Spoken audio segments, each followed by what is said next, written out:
Unidentified aerial phenomena, I think. It's basically a synonym. It's a fancy sounding synonym for UFO. I think you're giving it too much credit. It is a rebranding of UFO, and I believe that I'm not the one who used it. Yeah, I know. I'm giving it credit. No, you're giving it credit by saying that it's a euphemism. And my feeling is UFO had taken on a certain fringe connotation, and that somebody decided it was time to have responsible people be ready to talk about these things in polite society. And so it needed a refresh. The brand had to be reintroduced to the market, and lo and behold, Kentucky Fried Chicken, which sounded stodgy, is now KFC, and it sounds edgy, right?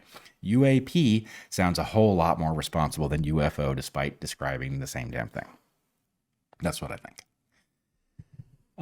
But in any case, So I don't want a new planet. I want all of them to find a new planet. I know just the one. Yes. You know the one? Yeah. Which one is that? It's not ready yet. Mars. I don't actually care. All right, you don't care. You don't care if it has an atmosphere. All right, I'm oh my God. I'm Okay, still in I'm a sorry. more generous mood. Oh yeah. But okay. So you can hear the So cynicism. UFO, yeah. So UFO, UAP, the 3-letter acronyms, on and on and on. The phenomena here, you're going to suggest a rule for dealing with. Okay, they got a rebranding. They've rebranded. We're supposed to take it seriously now. Oh yes, it's the serious stuff now. But the rule is what you might use to look at the news this week. Something new happened in the land of UAPs. What happened? We have a highly credible source who has turned whistleblower and actually now has whistleblower protection, testifying under oath that the federal government has multiple alien craft and dead pilots of those craft. It possesses them, which is huge news, unless it's not true, in which case it's huge news of a different kind, but now you have to live in a world where you can't figure out which of those two it is, okay? It's Schrodinger's world. It's Schrodinger's UFO pilots. I mean, I feel like, but I think the LLM AGI situation is producing like Schrodinger's reality everywhere. Like there's so many of these where it's just like, I just can't know. And for some of them, like, you know what? No, I'm just like, if that's true, then I don't care. Like, I'm done. So I'm just going to go with this one. But so many of them is like, I really have to keep these mutually exclusive things alive at the same time. You are stuck in a quantum superposition nightmare. Right. Yeah. Okay. So this is why you need a rule. Okay. What's the rule? The rule is PSYOP until proven otherwise. Okay. Now, this rule is something I don't know. So it's a rule about the null hypothesis. Right. It's a rule about the burden of proof. Yeah.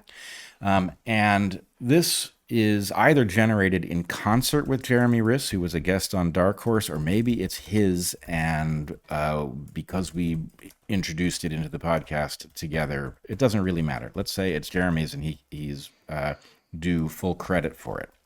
Nonetheless, the utility of the rule is the following thing.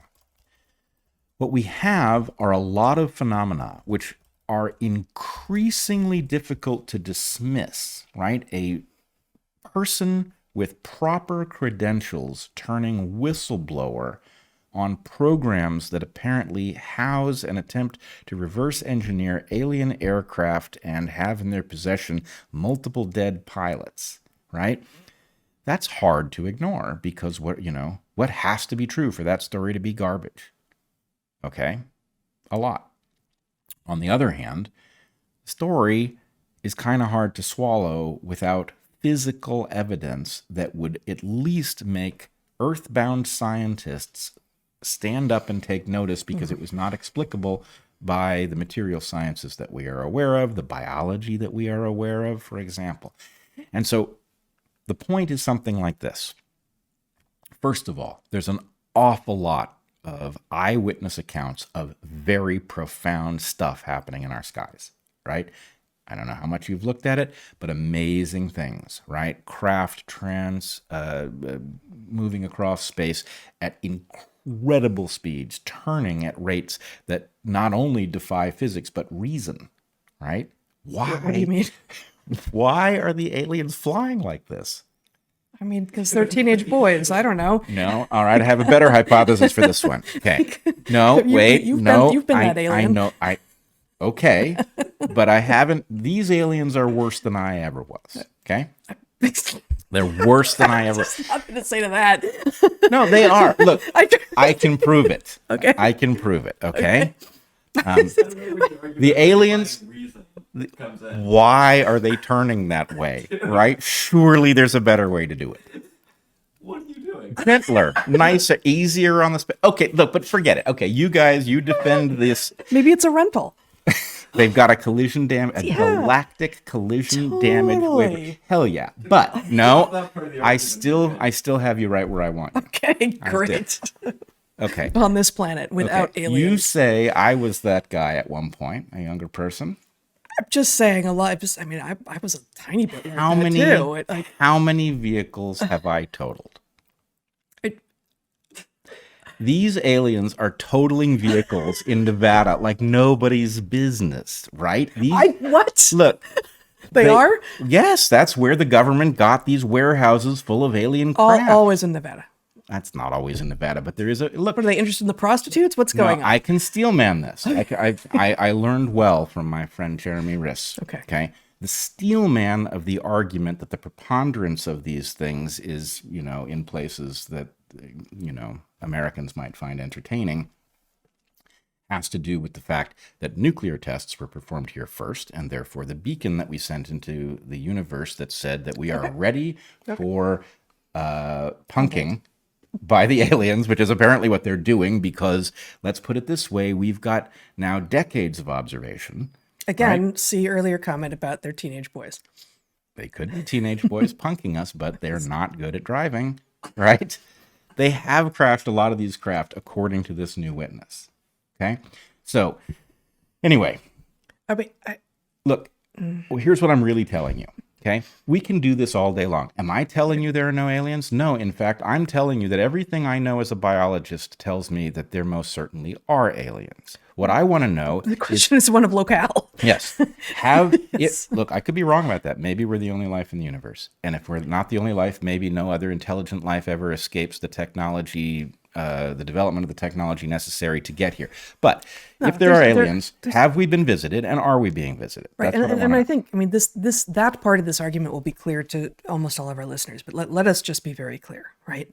Forever, as long as I can remember, and I think probably as long as you can remember too. Like, I think both of us, we met each other when we were quite young, but already before we met at like 16, when we became friends, we both understood that we believed that there had to be lots of different evolutions of life in the universe, some of which would be sentient, actually, including in the galaxy. They don't have to be, but the probability suggests. The probability suggests that is the case, that we are not alone. It's a but very we are big not universe. alone is a phrase that often gets said, and then the assumption is that you're not saying the part about like right here.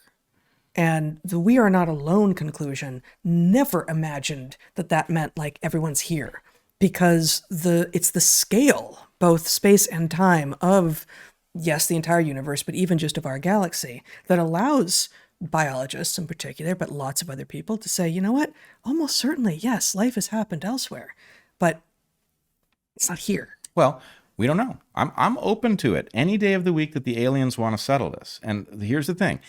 Aliens who want to show off in our skies and not show up and talk to us about what it is don't make a hell of a lot of sense to me. I'm not saying it's impossible, but there's no reason for aliens to be revealing themselves, zipping around our skies and crashing into our deserts without actually showing up and saying, look, here's what we've got to tell you, or take us to your leader, or resistance is useless, or any of the other things that they might say.